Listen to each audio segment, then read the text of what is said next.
Hello friend, स्वागत है आपका अपने चैनल आज क्लास में। आज की इस वीडियो में मैट्रिक बोर्ड परीक्षा 2021 के लिए बिहार बोर्ड का मॉडल पेपर सोल्व करेंगे और आज की इस वीडियो में विज्ञान के पहले नंबर मॉडल सेट को सोल्व करेंगे जिसमें 48 महत्वपूर्ण ऑब्जेक्टिव प्रश्न हैं। तो एक भी प्रश्न आप स्किप मत कीजिएगा, वीडियो को प्लीज आप लोग शुरू से लेकर अंत तक देखिएगा क्योंकि ये जो मॉडल पेपर है ये 2021 बोर्ड एग्जाम के लिए काफी महत्वपूर्ण है। तो प्लीज आप लोग शुरू से लेकर अंत तक देखिएगा और चैनल को सब्सक्राइब नहीं किए हैं तो चैनल को सब्सक्राइब कर लीजिएगा, साथ में बेल आइकन को ऑल पे दबा लीजिएगा ताकि जब भी क्लास हो तो आपके पास नोटिफिकेशन पहुंचता रहे। तो आइए शुरू करते हैं पहले नंबर प्रश्न से। पहला नंबर प्रश्न है कि वैज्ञानिक आंद्रे मेरी एम्पियर किस देश से संबंधित हैं। ए ऑप्शन है इंग्लैंड से, बी ऑप्शन है फ्रांस से, सी ऑप्शन है नीदरलैंड से, डी ऑप्शन है भारत से। तो यहाँ पे आपको बताना है कि वैज्ञानिक आंद्रे मेरी एम्पियर किस देश से संबंधित है। तो ये फ्रांस से संबंधित है, ये आपको याद रखना है, यानी यहाँ पे बी ऑप्शन क्या हो जाएगा, यहाँ पे बिल्कुल ही सही हो जाएगा। आइए देखते हैं अगला प्रश्न। दो नंबर प्रश्न है कि पवनों का देश कहा जाता है। इसमें से आपको बताना है कि किसे पवनों का देश कहा जाता है। ए ऑप्शन है भारत को, बी ऑप्शन है फिनलैंड को, सी ऑप्शन है डेनमार्क को, डी ऑप्शन है अमेरिका को। तो इसमें से बताना है कि किसे पवनों का देश कहा जाता है। तो डेनमार्क को पवनों का देश कहा जाता है, यानी यहाँ पे सी ऑप्शन क्या हो जाएगा, यहाँ पे बिल्कुल ही सही हो जाएगा। डेनमार्क में पवन चक्कियां बहुत ही अधिक हैं और पवन चक्कियों को चलने के लिए पवन का कम से कम चाल कितना होना चाहिए, तो 15 किलोमीटर प्रति घंटा होना चाहिए। तो साथ में ये भी आपको यहाँ पे याद रखना है। आइए देखते हैं अगला प्रश्न। 3 नंबर प्रश्न है कि चुंबकीय क्षेत्र एक ऐसी राशि है जिसमें होते हैं। ए ऑप्शन है परिमाण, बी ऑप्शन है दिशा, सी ऑप्शन है ए और बी दोनों, डी ऑप्शन है इनमें से कोई नहीं। काफी महत्वपूर्ण प्रश्न है 3 नंबर कि चुंबकीय क्षेत्र रेखा एक ऐसी राशि है जिसमें होता है, क्या होता है, तो परिमाण भी होता है और दिशा भी होता है। और जिस राशि में परिमाण और दिशा दोनों होते हैं वह सदिश राशि कहलाती है। तो साथ में ये भी आपको यहाँ पे याद रखना है, चुंबकीय क्षेत्र रेखा एक ऐसी राशि है जिसमें परिमाण भी होता है, दिशा भी होता है, यानी यहाँ पे ए और बी दोनों होता है, इसीलिए यहाँ पे सी ऑप्शन क्या हो जाएगा, यहाँ पे बिल्कुल ही सही हो जाएगा। काफी महत्वपूर्ण प्रश्न है, तो एक भी प्रश्न आप स्किप मत कीजिएगा, वीडियो को प्लीज आप लोग शुरू से लेकर अंत तक जरूर देखिएगा। आइए देखते हैं अगला प्रश्न।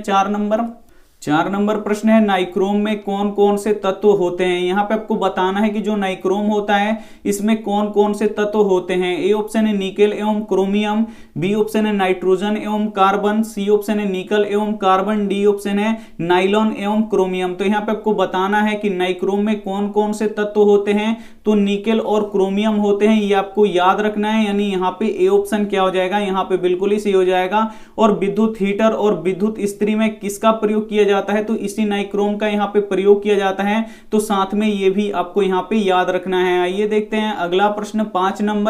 5 नंबर प्रश्न है कि इलेक्ट्रॉन पर कितना आवेश होता है। काफी महत्वपूर्ण प्रश्न है 5 नंबर कि इलेक्ट्रॉन पर कितना आवेश होता है। तो इलेक्ट्रॉन पर 1.6 × 10⁻⁻19 कूलम्ब होता है, ये आपको यहाँ पे याद रखना है, यानी यहाँ पे डी ऑप्शन क्या हो जाएगा, यहाँ पे बिल्कुल ही सही हो जाएगा। और आवेश का एसआई मात्रक क्या होता है, कूलम्ब होता है, तो ये आपको यहाँ पे याद रखना है। आइए देखते हैं अगला प्रश्न। 6 नंबर प्रश्न है कि जूल प्रति कूलम्ब किसके बराबर है। यहाँ पे आपको बताना है कि जूल प्रति कूलम्ब किसके बराबर है।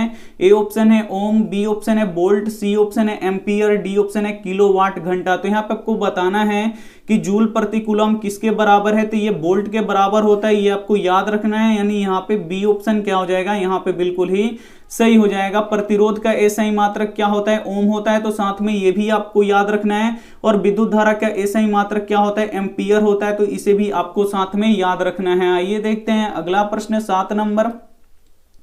7 नंबर प्रश्न की विभवांतर का एसआई मात्रक है। इसमें से आपको बताना है कि विभवांतर का एसआई मात्रक क्या होता है। ए ऑप्शन है ओम, बी ऑप्शन है कूलम्ब, सी ऑप्शन है वोल्ट, डी ऑप्शन है एम्पियर। तो यहाँ पे आपको बताना है कि विभवांतर का एसआई मात्रक क्या होता है, तो विभवांतर का एसआई मात्रक वोल्ट होता है, ये आपको याद रखना है, यानी यहाँ पे सी ऑप्शन क्या हो जाएगा, यहाँ पे बिल्कुल ही सही हो जाएगा। और प्रतिरोध का एसआई मात्रक क्या होता है, ओम होता है, इसे आपको याद रखना है। और यहाँ पे देखिए विद्युत आवेश का एसआई मात्रक क्या होता है, कूलम्ब होता है, तो इसे भी आपको यहाँ पे याद रखना है। और विद्युत धारा का एसआई मात्रक क्या होता है, एम्पियर होता है, तो इसे भी आपको साथ में याद रखना है। आइए देखते हैं अगला प्रश्न। 8 नंबर प्रश्न है कि विभवांतर मापने वाले यंत्र को कहते हैं। ए ऑप्शन है मानोमीटर, बी ऑप्शन है वोल्टामीटर, सी ऑप्शन है अमीटर, डी ऑप्शन है यहाँ पे वोल्टमीटर। तो यहाँ पे आपको बताना है कि विभवांतर मापने वाले यंत्र को क्या कहते हैं, तो वोल्ट मीटर कहते हैं, ये आपको याद रखना है। यानी यहाँ पे डी ऑप्शन क्या हो जाएगा, यहाँ पे बिल्कुल ही सही हो जाएगा। और यहाँ पे देखिए विद्युत धारा किससे मापी जाती है, तो एमीटर या आमीटर से मापा जाता है, तो ये भी साथ में आपको यहाँ पे याद रखना है। आइए देखते हैं अगला प्रश्न 9 नंबर प्रश्न है कि शक्ति का एसआई मात्रक है। इसमें से आपको बताना है कि शक्ति का एसआई मात्रक क्या होता है। ए ऑप्शन है न्यूटन, बी ऑप्शन है वोल्ट, सी ऑप्शन है वाट, डी ऑप्शन है जूल। तो यहाँ पे आपको बताना है कि शक्ति का एसआई मात्रक क्या होता है। तो शक्ति का एसआई मात्रक वाट होता है, ये आपको याद रखना है। यानी यहाँ पे सी ऑप्शन क्या हो जाएगा, यहाँ पे बिल्कुल ही सही हो जाएगा। और कार्य का एसआई मात्रक क्या होता है, जूल होता है, तो ये भी साथ में आपको यहाँ पे याद रखना है। और यहाँ पे देखिए बल का एसआई मात्रक क्या होता है, न्यूटन होता है, तो साथ में इसे भी आपको यहाँ पे याद रखना है। काफी महत्वपूर्ण प्रश्न है, तो एक भी प्रश्न आप स्किप मत कीजिएगा। वीडियो को प्लीज आप लोग शुरू से लेकर अंत तक जरूर देखिएगा। आइए देखते हैं अगला प्रश्न 10 नंबर प्रश्न काफी महत्वपूर्ण है कि समतल दर्पण द्वारा बना प्रतिबिंब हमेशा ए ऑप्शन है वास्तविक होता है, बी ऑप्शन है काल्पनिक होता है, सी ऑप्शन है कभी वास्तविक तो कभी काल्पनिक होता है, डी ऑप्शन है इनमें से कोई नहीं। तो यहाँ पे आपको बताना है कि समतल दर्पण द्वारा बना प्रतिबिंब हमेशा कैसा होता है, तो हमेशा काल्पनिक होता है, ये आपको याद रखना है। और जो काल्पनिक प्रतिबिंब होता है वो हमेशा सीधा होता है, तो ये भी आपको यहाँ पे याद रखना है। और जो वास्तविक प्रतिबिंब होता है वो हमेशा कैसा होता है, उल्टा होता है, तो ये भी आपको यहाँ पे याद रखना है। आइए देखते हैं अगला प्रश्न 11 नंबर प्रश्न है कि किसी वस्तु का आवर्धित प्रतिबिंब बनता है। ए ऑप्शन है अवतल दर्पण से, बी ऑप्शन है समतल दर्पण से, सी ऑप्शन है उत्तल दर्पण से, डी ऑप्शन है सब प्रकार के दर्पण से। तो यहाँ पे आपको बताना है कि किसी वस्तु का आवर्धित प्रतिबिंब बनता है तो किस दर्पण से बनता है, तो अवतल दर्पण से बनता है, ये आपको याद रखना है। यानी यहाँ पे ए ऑप्शन क्या हो जाएगा, यहाँ पे बिल्कुल ही सही हो जाएगा। आइए देखते हैं अगला प्रश्न 12 नंबर प्रश्न की हजामत बनाने के लिए प्रयोग किया जाता है। इसमें से आपको बताना है कि किस दर्पण का प्रयोग हम हजामत बनाने में करते हैं। ए ऑप्शन है उत्तल दर्पण का, बी ऑप्शन है अवतल दर्पण का, सी ऑप्शन है समतल दर्पण का, डी ऑप्शन है उपयुक्त तीनों का। तो यहाँ पे आपको बताना है कि हजामत बनाने के लिए किस दर्पण का यहाँ पे प्रयोग किया जाता है, तो अवतल दर्पण का प्रयोग किया जाता है, ये आपको याद रखना है। यानी यहाँ पे बी ऑप्शन क्या हो जाएगा, यहाँ पे बिल्कुल ही सही हो जाएगा। और डॉक्टरी क्षेत्र में किस दर्पण का प्रयोग किया जाता है, तो अवतल ही दर्पण का यहाँ पे प्रयोग किया जाता है, तो साथ में ये भी आपको यहाँ पे याद रखना है। आइए देखते हैं अगला प्रश्न 13 नंबर प्रश्न है कि निकट दृष्टि दोष में किस लेंस का प्रयोग होता है। यहाँ पे आपको बताना है कि निकट दृष्टि दोष में किस लेंस का प्रयोग होता है। ए ऑप्शन है उत्तल लेंस का, बी ऑप्शन है अवतल लेंस का, सी ऑप्शन है बेलनाकार लेंस का, डी ऑप्शन है उत्तल एवं अवतल दोनों का। तो यहाँ पे आपको बताना है कि निकट दृष्टि दोष में किस लेंस का प्रयोग किया जाता है, तो अवतल लेंस का प्रयोग किया जाता है, ये आपको याद रखना है। यानी यहाँ पे बी ऑप्शन क्या हो जाएगा, यहाँ पे बिल्कुल ही सही हो जाएगा। और दूर दृष्टि दोष में किस लेंस का प्रयोग करते हैं, तो उत्तल लेंस का करते हैं, तो इसे भी साथ में आपको यहाँ पे याद रखना है। आइए देखते हैं अगला प्रश्न 14 नंबर प्रश्न है धारा मापने के यंत्र को कहते हैं। ए ऑप्शन है आमीटर, बी ऑप्शन है वोल्ट मीटर, सी ऑप्शन है कूलॉम्ब, डी ऑप्शन है एम्पियर। तो यहाँ पे आपको बताना है कि धारा मापने वाले यंत्र को क्या कहते हैं, तो आमीटर कहते हैं या ए मीटर कहते हैं, दोनों का एक ही नाम है, तो इसे आपको यहाँ पे याद रखना है। यानी यहाँ पे ए ऑप्शन क्या हो जाएगा, यहाँ पे बिल्कुल ही सही हो जाएगा। काफी महत्वपूर्ण प्रश्न है, तो एक भी प्रश्न आप स्किप मत कीजिएगा। वीडियो को प्लीज आप लोग शुरू से लेकर अंत तक जरूर देखिएगा। आइए देखते हैं अगला प्रश्न 15 नंबर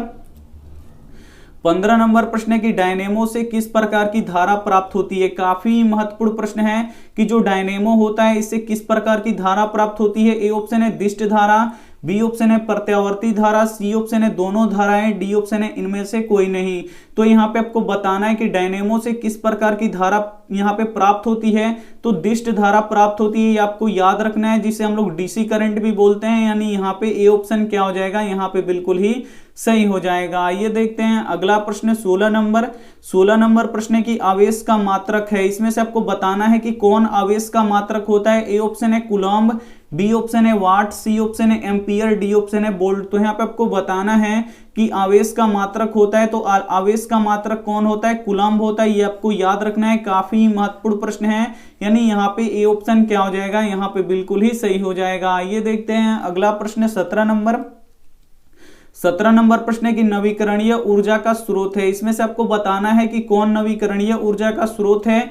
ए ऑप्शन है नाभिकीय ऊर्जा, बी ऑप्शन है सौर ऊर्जा, सी ऑप्शन है कोयले से प्राप्त ऊर्जा, डी ऑप्शन है प्राकृतिक गैस से प्राप्त ऊर्जा। तो यहाँ पे आपको बताना है कि नवीकरणीय ऊर्जा का स्रोत है। तो इसमें से कौन नवीकरणीय ऊर्जा का स्रोत है? तो सौर ऊर्जा है। ये आपको याद रखना है, ये कभी नहीं खत्म होगा और इसका हम प्रयोग बार बार कर सकते हैं और ये कभी खत्म नहीं होगा, इसीलिए हम इसे क्या कहते हैं? नवीकरणीय ऊर्जा का स्रोत कहते हैं। और यहाँ पे देखिए नाभिकीय ऊर्जा, कोयले से प्राप्त ऊर्जा और प्राकृतिक गैस से प्राप्त ऊर्जा, ये सभी क्या है? तो ये अनवीकरणीय यहाँ पे ऊर्जा के स्रोत हैं। ये आने वाले समय में क्या हो जाएंगे? खत्म हो जाएंगे। आइए देखते हैं अगला प्रश्न यहाँ पे 18 नंबर प्रश्न है कि इनमें से कौन अधातु होते हुए भी चमकीला होता है? इसमें से आपको बताना है कि कौन अधातु होते हुए भी चमकीला होता है। जो अधातु होते हैं वे चमकीले नहीं होते हैं, लेकिन कुछ ऐसे अपवाद अधातु हैं जो चमकीले होते हैं। ए ऑप्शन है कार्बन, बी ऑप्शन है ब्रोमीन, सी ऑप्शन है आयोडीन, डी ऑप्शन है इनमें से कोई नहीं। तो यहाँ पे आपको बताना है कि इनमें से कौन अधातु होते हुए भी चमकीला होता है। तो आयोडीन क्या होता है? ये अधातु होता है, लेकिन अधातु होते हुए भी क्या होता है? ये चमकीला होता है। ये इसको आपको याद रखना है, यानी यहाँ पे सी ऑप्शन क्या हो जाएगा? यहाँ पे बिल्कुल ही सही हो जाएगा। और जो हीरा होता है, हीरा भी क्या होता है? अधातु होता है, लेकिन अधातु होते हुए भी हीरा क्या होता है? चमकीला होता है। तो इसे भी आपको यहाँ पे याद रखना है। काफी महत्वपूर्ण प्रश्न है, तो एक भी प्रश्न आप स्किप मत कीजिएगा। वीडियो को प्लीज आप लोग शुरू से लेकर अंत तक जरूर देखिएगा। ये देखते हैं अगला प्रश्न यहाँ पे 19 नंबर प्रश्न देख लीजिए, काफी महत्वपूर्ण है कि कार्बन की परमाणु संख्या कितनी होती है। यहाँ पे आपको बताना है कि कार्बन की परमाणु संख्या कितनी होती है। ए ऑप्शन है 2, बी ऑप्शन है 5, सी ऑप्शन है 6, डी ऑप्शन है 8। तो यहाँ पे आपको बताना है कि कार्बन की परमाणु संख्या कितनी होती है। तो कार्बन की परमाणु संख्या 6 होती है, ये आपको याद रखना है। यानी यहाँ पे सी ऑप्शन क्या हो जाएगा? यहाँ पे बिल्कुल ही सही हो जाएगा। और जो ऑक्सीजन होता है उसका परमाणु संख्या कितना होता है? 8 होता है। तो साथ में ये भी आपको यहाँ पे याद रखना है। आइए देखते हैं अगला प्रश्न 20 नंबर प्रश्न है कि Pb प्लस CuCl2 अभिक्रिया करके क्या बना रहा है। तो यहाँ पे PbCl2 प्लस Cu ये बना रहा है। तो पूछ रहा है कि ये कौन सी अभिक्रिया है। ए ऑप्शन है विस्थापन अभिक्रिया, बी ऑप्शन है वियोजन अभिक्रिया, सी ऑप्शन है द्विविस्थापन अभिक्रिया, डी ऑप्शन है इनमें से कोई नहीं। तो यहाँ पे आप लोग देख सकते हैं क्लोरीन किसके साथ है? तो कॉपर के साथ है। लेकिन जब ये अभिक्रिया कर रहा है तो यहाँ पे क्लोरीन कॉपर से विस्थापित होकर यहाँ पे Pb के पास चला आ रहा है। तो ये कौन सी अभिक्रिया है? तो ये विस्थापन अभिक्रिया है, ये आपको याद रखना है। यानी यहाँ पे ए ऑप्शन क्या हो जाएगा? यहाँ पे बिल्कुल ही सही हो जाएगा। ये देखते हैं अगला प्रश्न यहाँ पे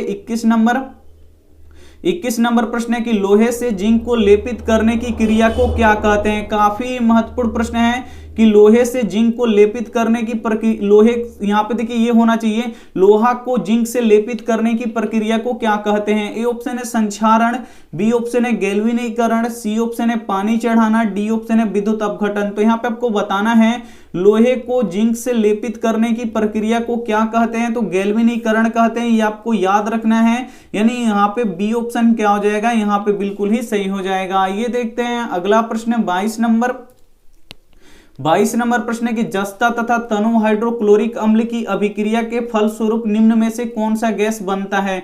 तो कौन सा गैस बनता है? हाइड्रोजन गैस बनता है, ये आपको याद रखना है। काफी महत्वपूर्ण प्रश्न है। यानी यहाँ पे सी ऑप्शन क्या हो जाएगा? यहाँ पे बिल्कुल ही सही हो जाएगा। ये देखते हैं अगला प्रश्न 23 नंबर प्रश्न है कि निम्नलिखित में से कौन अधिक अभिक्रियाशील है। इसमें से आपको बताना है कि कौन अधिक अभिक्रियाशील है। सबसे अभिक्रियाशील तत्व कौन सा होता है? सोडियम होता है। और सोडियम को कहां पे डुबा के रखा जाता है? केरोसिन तेल में डुबा के रखा जाता है। जो सोडियम होता है ये ऑक्सीजन से भी संयोग करके जलने लगता है, इसलिए जो सोडियम होता है इसको हम कहां पे डुबा के रखते हैं? केरोसिन तेल में डुबा के रखते हैं। लेकिन इसमें से पूछा है कि इसमें से कौन अधिक अभिक्रियाशील है। तो यहाँ पे जो कॉपर है ये क्या हो जाएगा? इन सभी में से सबसे अधिक अभिक्रियाशील हो जाएगा। यानी यहाँ पे ए ऑप्शन क्या हो जाएगा? यहाँ पे बिल्कुल ही सही हो जाएगा। ये देखते हैं अगला प्रश्न 24 नंबर प्रश्न है निम्न में से कौन अधातु है। इसमें से आपको बताना है कि कौन अधातु है। ए ऑप्शन है Fe यानी लोहा, बी ऑप्शन है सी यानी कार्बन, सी ऑप्शन है Al यानी एल्यूमिनियम, यहाँ पे देखिए डी ऑप्शन है Au यानी यहाँ पे सोना। तो यहाँ पे आपको बताना है कि निम्न में से कौन अधातु है। तो यहाँ पे देखिए जो कार्बन है ये क्या है? अधातु है, ये आपको याद रखना है। यानी यहाँ पे बी ऑप्शन क्या हो जाएगा? यहाँ पे बिल्कुल ही सही हो जाएगा। और कार्बन के अपरूप कौन कौन होते हैं? तो हीरा और ग्रेफाइट होता है। तो ये भी साथ में आपको यहाँ पे याद रखना है। आइए देखते हैं अगला प्रश्न यहाँ पे 25 25 नंबर प्रश्न है कि कैल्शियम यानी Ca का परमाणु संख्या है। यहाँ पे आपको बताना है कि कैल्शियम का परमाणु संख्या कितना होता है। ए ऑप्शन है 12, बी ऑप्शन है 13, सी ऑप्शन है 19, डी ऑप्शन है 20। तो यहाँ पे आपको बताना है कि कैल्शियम की परमाणु संख्या कितना होता है। तो कैल्शियम का परमाणु संख्या 20 होता है, ये आपको याद रखना है। यानी यहाँ पे डी ऑप्शन क्या हो जाएगा, यहाँ पे बिल्कुल ही सही हो जाएगा। ये देखते हैं अगला प्रश्न यहाँ पे 26 नंबर प्रश्न है कि सिलिका क्या है। यहाँ पे आपको बताना है कि सिलिका क्या है। ए ऑप्शन है धातु, बी ऑप्शन है अधातु, सी ऑप्शन है उपधातु, डी ऑप्शन है कोई नहीं। तो यहाँ पे आपको बताना है कि सिलिका क्या होता है। तो सिलिका उपधातु होता है, ये आपको याद रखना है। यानी यहाँ पे सी ऑप्शन क्या हो जाएगा, यहाँ पे बिल्कुल ही सही हो जाएगा। और जो धातु होते हैं इसके बाह्यतम कक्षा में कितने इलेक्ट्रॉन होते हैं, 1, 2 या 3 इलेक्ट्रॉन होते हैं। और जो अधातु होते हैं इसके बाह्यतम कक्षा में 5, 6 या 7 इलेक्ट्रॉन होते हैं। जो धातु होते हैं वो इलेक्ट्रॉन का त्याग करके धन आयन बनाते हैं, और जो अधातु होते हैं वो इलेक्ट्रॉन को ग्रहण करके यहाँ पे ऋण आयन बनाते हैं। तो साथ में ये भी आपको यहाँ पे याद रखना है। आइए देखते हैं अगला प्रश्न है 27 नंबर प्रश्न है कि नाइट्रोजन अणु में कितने सहसंयोजक बंधन होते हैं। ए ऑप्शन है 1, बी ऑप्शन है 2, सी ऑप्शन है 3, डी ऑप्शन है 4। काफी महत्वपूर्ण प्रश्न है 27 नंबर प्रश्न काफी महत्वपूर्ण है कि नाइट्रोजन के अणु में कितने सहसंयोजक बंधन होते हैं। तो 3 होते हैं, ये आपको याद रखना है। यानी यहाँ पे सी ऑप्शन क्या हो जाएगा, यहाँ पे बिल्कुल ही सही हो जाएगा। काफी महत्वपूर्ण प्रश्न है, तो एक भी प्रश्न आप स्किप मत कीजिएगा। वीडियो को प्लीज आप लोग शुरू से लेकर अंत तक देखिएगा, और वीडियो को लाइक नहीं की है तो प्लीज आप लोग वीडियो को लाइक भी कर दीजिएगा। ये देखते हैं अगला प्रश्न 28 नंबर प्रश्न है कि संगमरमर का रासायनिक सूत्र क्या है। काफी महत्वपूर्ण प्रश्न है कि संगमरमर का रासायनिक सूत्र क्या है, और संगमरमर सबसे अधिक किस राज्य में पाया जाता है। तो राजस्थान में पाया जाता है, ये आपको यहाँ पे याद रखना है। संगमरमर सबसे अधिक कहाँ पे पाया जाता है, राजस्थान में। और संगमरमर का रासायनिक सूत्र क्या होता है, तो CaCO3 होता है, ये आपको यहाँ पे याद रखना है। यानी यहाँ पे ए ऑप्शन क्या हो जाएगा, यहाँ पे बिल्कुल ही सही हो जाएगा। ये देखते हैं अगला प्रश्न यहाँ पे 29 नंबर प्रश्न है कि सोडियम कार्बोनेट का अणु सूत्र है। इसमें से आपको बताना है कि सोडियम कार्बोनेट का अणु सूत्र क्या होता है। तो Na2CO3 होता है, ये आपको यहाँ पे याद रखना है। यानी यहाँ पे ए ऑप्शन क्या हो जाएगा, यहाँ पे बिल्कुल ही सही हो जाएगा। जो सोडियम कार्बोनेट होता है इसे हम लोग धोने वाला सोडा भी कहते हैं, तो इसे आपको यहाँ पे याद रखना है। आइए देखते हैं अगला प्रश्न यहाँ पे 30 नंबर प्रश्न है कि CHO क्रियाशील मूलक को क्या कहते हैं। यहाँ पे आपको बताना है कि जो CHO क्रियाशील मूलक को क्या कहते हैं, ये आपको बताना है। ए ऑप्शन है कीटोन, बी ऑप्शन है एल्डिहाइड, सी ऑप्शन है एल्कोहल, डी ऑप्शन है कोई नहीं। तो यहाँ पे आपको बताना है कि CHO क्रियाशील मूलक को क्या कहते हैं। तो एल्डिहाइड कहते हैं, ये आपको याद रखना है। यानी यहाँ पे बी ऑप्शन क्या हो जाएगा, यहाँ पे बिल्कुल ही सही हो जाएगा। ये देखते हैं अगला प्रश्न 31 नंबर प्रश्न है कि सबसे कठोरतम तत्व कौन है। काफी महत्वपूर्ण प्रश्न है 31 नंबर भी, कि सबसे कठोरतम तत्व कौन सा है। ए ऑप्शन है पत्थर, बी ऑप्शन है हीरा, सी ऑप्शन है कार्बन, डी ऑप्शन है ऑक्सीजन। तो यहाँ पे आपको बताना है कि सबसे कठोरतम तत्व कौन सा होता है। तो ये हीरा होता है, ये आपको याद रखना है। यानी यहाँ पे बी ऑप्शन क्या हो जाएगा, यहाँ पे बिल्कुल ही सही हो जाएगा। और हीरा का अपवर्तनांक सबसे अधिक होता है, तो ये भी आपको यहाँ पे याद रखना है। हीरा का अपवर्तनांक कितना होता है, तो 2.42 होता है। तो ये साथ में आपको यहाँ पे याद रखना है। और हीरा सबसे महंगा चीज यहाँ पे होता है, ये यूरेनियम के बाद सबसे महंगा चीज है, तो ये भी आपको यहाँ पे याद रखना है। और जो हीरा होता है ये क्या होता है, अधातु होता है, तो साथ में ये भी आपको यहाँ पे याद रखना है। आइए देखते हैं अगला प्रश्न 32 नंबर प्रश्न है कि अक्रिय तत्व कौन है। यहाँ पे आपको बताना है कि अक्रिय तत्व कौन है। ए ऑप्शन है कार्बन, बी ऑप्शन है हीलियम, सी ऑप्शन है सोना, डी ऑप्शन है हाइड्रोजन। और अक्रिय तत्वों को कहां पे रखा गया है, आधुनिक आवर्त सारणी में, तो वर्ग 18 में रखा गया है। तो साथ में ये भी आपको यहाँ पे याद रखना है। और अक्रिय तत्व कौन है, तो हीलियम क्या है, एक अक्रिय तत्व है, तो ये भी आपको यहाँ पे याद रखना है। और अक्रिय तत्वों को आधुनिक आवर्त सारणी में कहां पे रखा गया है, तो वर्ग 18 में रखा गया है। तो साथ में ये भी आपको यहाँ पे याद रखना है। आइए देखते हैं अगला प्रश्न 33 नंबर प्रश्न है कि आधुनिक आवर्त सारणी में तत्वों के वर्गीकरण का आधार है। जो आधुनिक आवर्त सारणी है इसमें तत्वों को किस आधार पे रखा गया है, ये आपको यहाँ पे बताना है। ए ऑप्शन है परमाणु आयतन के आधार पे, बी ऑप्शन है परमाणु घनत्व के आधार पे, सी ऑप्शन है परमाणु द्रव्यमान के आधार पे, डी ऑप्शन है परमाणु संख्या के आधार पे। तो आधुनिक आवर्त सारणी में तत्वों के वर्गीकरण का आधार क्या है, तो तो परमाणु संख्या, यानी परमाणु संख्या के आधार पे उसको रखा गया है, यानी यहाँ पे डी ऑप्शन क्या हो जाएगा, यहाँ पे बिल्कुल ही सही हो जाएगा। और आधुनिक आवर्त सारणी किसने तैयार किया था, मोसले ने तैयार किया था, तो ये भी आपको यहाँ पे याद रखना है। और जो मेंडल का आवर्त सारणी था उसमें तत्वों को किस आधार पे रखा गया है, तो परमाणु द्रव्यमान के आधार पे रखा गया है, तो साथ में इसे भी आपको यहाँ पे याद रखना है। काफी महत्वपूर्ण प्रश्न है, तो प्लीज आप लोग वीडियो को शुरू से लेकर अंत तक जरूर देखिएगा। ये देखते हैं अगला प्रश्न 34 नंबर। 34 नंबर प्रश्न है कि हीलियम कैसा तत्व है। यहाँ पे आपको बताना है कि जो हीलियम है ये कैसा तत्व है। ए ऑप्शन है अक्रिय, बी ऑप्शन है क्रियाशील, सी ऑप्शन है सक्रिय, डी ऑप्शन है उदासीन। तो यहाँ पे आपको बताना है कि हीलियम कैसा तत्व है। तो हीलियम कैसा तत्व है, अक्रिय तत्व है, ये किसी से अभिक्रिया नहीं करता है, ये अष्टक प्राप्त होते हैं, यानी यहाँ पे ए ऑप्शन क्या हो जाएगा, यहाँ पे बिल्कुल ही सही हो जाएगा। हीलियम कैसा तत्व होता है, तो ये अक्रिय तत्व होता है, यानी यहाँ पे ए ऑप्शन क्या हो जाएगा, यहाँ पे बिल्कुल ही सही हो जाएगा। ये देखते हैं अगला प्रश्न यहाँ पे 35 नंबर प्रश्न है कि निषेचन क्रिया के पश्चात युग्मजन में क्या बनता है। यहाँ पे आपको बताना है कि निषेचन क्रिया के पश्चात युग्मजन में क्या बनता है, ये आपको बताना है। ए ऑप्शन है बीज, बी ऑप्शन है भ्रूण, सी ऑप्शन है खून का थक्का, डी ऑप्शन है इनमें से सभी। तो यहाँ पे आपको बताना है कि निषेचन क्रिया के पश्चात जो युग्मजन होते हैं इनमें क्या बनता है, तो भ्रूण बनता है, यहाँ पे आपको याद रखना है, यानी यहाँ पे बी ऑप्शन क्या हो जाएगा, यहाँ पे बिल्कुल ही सही हो जाएगा। ये देखते हैं अगला प्रश्न यहाँ पे 36 नंबर प्रश्न है कि अवशेषी अंग का उदाहरण है। अवशेषी अंग क्या कहलाता है, जो शरीर में रहता है लेकिन उसका शरीर में कोई भी उपयोग नहीं होता है, उसे हम लोग अवशेषी अंग कहते हैं। तो यहाँ पे आपको बताना है कि अवशेषी अंग का उदाहरण कौन सा है। ए ऑप्शन है कर्णपल्लव की पेशियां, बी ऑप्शन है पुच्छ केशेरुकाएं, सी ऑप्शन है निषेचक पटल, डी ऑप्शन है इनमें से सभी। तो ये सभी क्या है, ये सभी अवशेषी अंग है जो शरीर में रहती हैं लेकिन इसका कोई भी कार्य नहीं होता है, यानी यहाँ पे डी ऑप्शन क्या हो जाएगा, यहाँ पे बिल्कुल ही सही हो जाएगा। एक और यहाँ पे अवशेषी अंग होता है जो होता है अपेंडिक्स। जो अपेंडिक्स होता है वो शरीर में रहता है लेकिन इसका कोई भी शरीर का कार्य नहीं होता है, इसका कोई भी जरूरत नहीं होता है शरीर में। तो ये कौन सा अंग है, तो अवशेषी अंग है। जैसे मनुष्य का बाल हो गया, मनुष्य का बाल शरीर में कोई भी कार्य नहीं करता है, तो ये कौन सा अंग हो गया, अवशेषी अंग हो गया। आइए देखते हैं अगला प्रश्न यहाँ पे 37 नंबर प्रश्न है कि एक आहार श्रृंखला में यहाँ पे शाकाहारी से निर्माण होता है। यहाँ पे आपको बताना है कि अगर एक आहार श्रृंखला है तो उसमें जो शाकाहारी होते हैं उससे निर्माण होता है। ए ऑप्शन है प्रथम पोषी स्तर, बी ऑप्शन है द्वितीय पोषी स्तर का, सी ऑप्शन है तृतीय पोषी स्तर का, डी ऑप्शन है चतुर्थ पोषी स्तर का।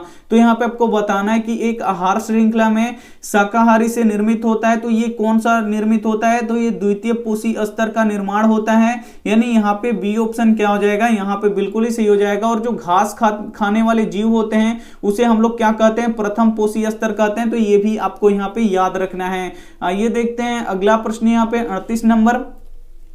38 नंबर प्रश्न है कि मैग्नीशियम पाया जाता है। यहाँ पे आपको बताना है कि मैग्नीशियम किस में पाया जाता है। ए ऑप्शन है क्लोरोफिल में, बी ऑप्शन है लाल रक्त कण में, सी ऑप्शन है वर्णिलवक में, डी ऑप्शन है श्वेत रक्त कण में। तो यहाँ पे आपको बताना है कि मैग्नीशियम पाया जाता है तो किस में पाया जाता है, तो ये क्लोरोफिल में पाया जाता है, ये आपको याद रखना है, यानी यहाँ पे ए ऑप्शन क्या हो जाएगा, यहाँ पे बिल्कुल ही सही हो जाएगा। और लाल रक्त कण लाल क्यों दिखाई देती है, क्योंकि इसमें हीमोग्लोबिन पाया जाता है, और जो लाल रक्त कण होता है इसका पीएच मान कितना होता है, तो 7.4 होता है। तो इसे भी आपको यहाँ पे याद रखना है। और लाल रक्त कण कहाँ पे बनता है, तो अस्थि मज्जा में बनता है, तो साथ में ये भी आपको यहाँ पे याद रखना है।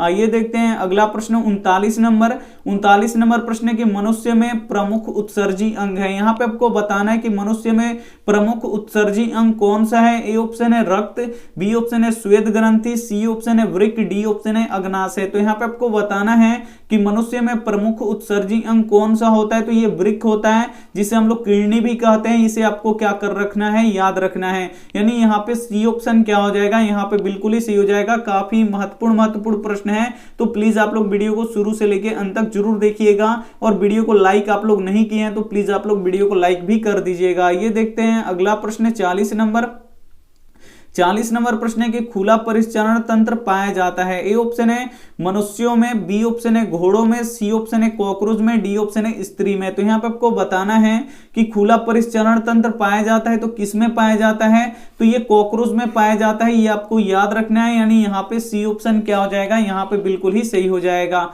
आइए देखते हैं अगला प्रश्न यहाँ पे 41 नंबर प्रश्न है कि इंसुलिन नामक हार्मोन की कमी से कौन सा रोग उत्पन्न होता है। ए ऑप्शन है उच्च रक्तचाप, बी ऑप्शन है मधुमेह, सी ऑप्शन है घेंघाट, डी ऑप्शन है बौनापन। तो यहाँ पे आपको बताना है कि इंसुलिन नामक हार्मोन की कमी से कौन सा रोग होता है। तो इंसुलिन की जब हमारे शरीर में कमी हो जाती है तो हमें मधुमेह रोग हो जाता है, जिसे हम लोग डायबिटीज भी बोलते हैं, और यहाँ पे हिंदी में हम लोग शुगर बोलते हैं। यानी यहाँ पे बी ऑप्शन क्या हो जाएगा, यहाँ पे बिल्कुल ही सही हो जाएगा। और जब शरीर में आयोडीन की कमी हो जाती है तो कौन सा रोग होता है, तो घेंघा रोग होता है। तो ये आपको यहाँ पे याद रखना है, जिसे हम लोग ग्वाइटर भी बोलते हैं। आइए देखते हैं अगला प्रश्न यहाँ पे 42 नंबर प्रश्न है कि तंत्रिका तंतु की यहाँ पे उत्पत्ति किस प्राथमिक ऊतक के द्वारा होता है। ए ऑप्शन है एक्टोडर्म से, बी ऑप्शन है मेसोडर्म से, सी ऑप्शन है इंडोडर्म से, डी ऑप्शन है इनमें से कोई नहीं। तो यहाँ पे आपको बताना है कि तंत्रिका तंतु की उत्पत्ति किस प्राथमिक ऊतक के द्वारा होता है, तो इंडोडर्म के द्वारा होता है, ये आपको याद रखना है।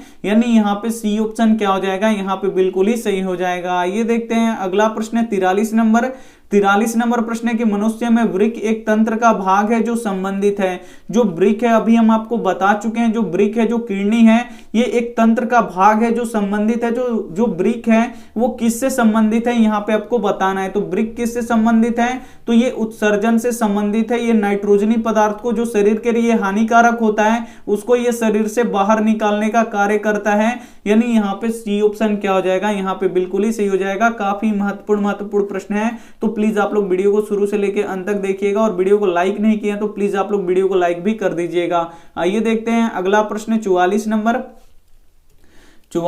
प्रश्न की दही के जमने में निम्नलिखित में से कौन सी क्रिया होती है। ए ऑप्शन है अपघटन, बी ऑप्शन है प्रकाश संश्लेषण, सी ऑप्शन है किण्वन, डी ऑप्शन है उत्सर्जन। तो यहाँ पे आपको बताना है कि दही के जमने में निम्नलिखित में से कौन सी क्रिया होती है, तो किण्वन की क्रिया होती है, ये आपको याद रखना है। यानी यहाँ पे सी ऑप्शन क्या हो जाएगा, यहाँ पे बिल्कुल ही सही हो जाएगा। और जो दही होता है इसमें कौन सा अम्ल पाया जाता है, तो लैक्टिक अम्ल पाया जाता है, तो ये आपको यहाँ पे याद रखना है। और प्रकाश संश्लेषण की क्रिया किसमें होता है, तो हरे पेड़ पौधों में होता है, और हरे पेड़ पौधे प्रकाश संश्लेषण की क्रिया के ही द्वारा अपना भोजन का निर्माण करते हैं। तो साथ में ये भी आपको यहाँ पे याद रखना है। आइए देखते हैं अगला प्रश्न 45 नंबर प्रश्न है कि मानव मादा में निषेचन होता है। यहाँ पे आपको बताना है कि मानव मादा में निषेचन कहाँ होता है। ए ऑप्शन है गर्भाशय में, बी ऑप्शन है अंडाशय में, सी ऑप्शन है योनि में, डी ऑप्शन है फैलोपियन नलिका में। तो यहाँ पे आपको बताना है कि मानव मादा में निषेचन कहाँ होता है, तो फैलोपियन नलिका में होता है, ये आपको याद रखना है। यानी यहाँ पे डी ऑप्शन क्या हो जाएगा, यहाँ पे बिल्कुल ही सही हो जाएगा। ये देखते हैं अगला प्रश्न 46 नंबर प्रश्न देख लीजिए। मुकुलन द्वारा अलैंगिक जनन होता है। यहाँ पे आपको बताना है कि मुकुलन द्वारा अलैंगिक जनन किसमें होता है। ए ऑप्शन है हाइड्रा में, बी ऑप्शन है मटर में, सी ऑप्शन है शैवाल में, डी ऑप्शन है प्लाज्मोडियम में। तो यहाँ पे आपको बताना है कि मुकुलन द्वारा अलैंगिक जनन किसमें होता है, तो ये हाइड्रा में होता है, ये आपको याद रखना है। यानी यहाँ पे ए ऑप्शन क्या हो जाएगा, यहाँ पे बिल्कुल ही सही हो जाएगा। ये देखते हैं अगला प्रश्न यहाँ पे 47 नंबर प्रश्न है कि अलैंगिक जनन मुकुलन द्वारा होता है। ए ऑप्शन है अमीबा में, बी ऑप्शन है ईस्ट में, सी ऑप्शन है प्लाज्मोडियम में, डी ऑप्शन है लैमनीसिया में। तो यहाँ पे आपको बताना है कि अलैंगिक जनन द्वारा मुकुलन होता है तो किसमें होता है, ईस्ट में होता है, ये आपको यहाँ पे याद रखना है। यानी यहाँ पे बी ऑप्शन क्या हो जाएगा, यहाँ पे बिल्कुल ही सही हो जाएगा। हाइड्रा और ईस्ट में दोनों में होता है अलैंगिक जलन, यहाँ पे अलैंगिक जनन द्वारा मुकुलन होता है ये, तो ये आपको यहाँ पे याद रखना है। आइए देखते हैं अगला प्रश्न 48 नंबर देखिए कि पराग कोष में होते हैं। यहाँ पे आपको बताना है कि पराग कोष में क्या होते हैं। ए ऑप्शन है बाह्य दल, बी ऑप्शन है अंडाशय, सी ऑप्शन है अंडप, डी ऑप्शन है परागकण। तो यहाँ पे आपको बताना है कि पराग कोष में क्या होते हैं, तो पराग कण होते हैं, ये आपको याद रखना है। यानी यहाँ पे डी ऑप्शन क्या हो जाएगा, यहाँ पे बिल्कुल ही सही हो जाएगा। काफी महत्वपूर्ण 48 प्रश्न थे जो आप सोल्व कर चुके हैं, और इसका पीडीएफ हम अगले दिन आपको यहाँ पे भेज देंगे।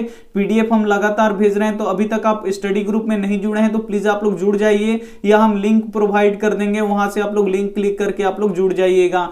आइए देखते हैं यहाँ पे होमवर्क प्रश्न। होमवर्क प्रश्न देखने से पहले प्लीज आप लोग वीडियो को लाइक नहीं किए तो प्लीज आप लोग वीडियो को दिल से लाइक कर दीजिए, ये सभी मेहनत आपके लिए है। यहाँ पे देखिए लेंस की शक्ति का एसआई मात्रक क्या होता है, यहाँ पे आपको बताना है कि लेंस की शक्ति का एसआई मात्रक क्या होता है। ये ऑप्शन है, इसमें से जो भी ऑप्शन आपको सही लगे वो आप हमें क्या कर दीजिएगा, कमेंट कर दीजिएगा।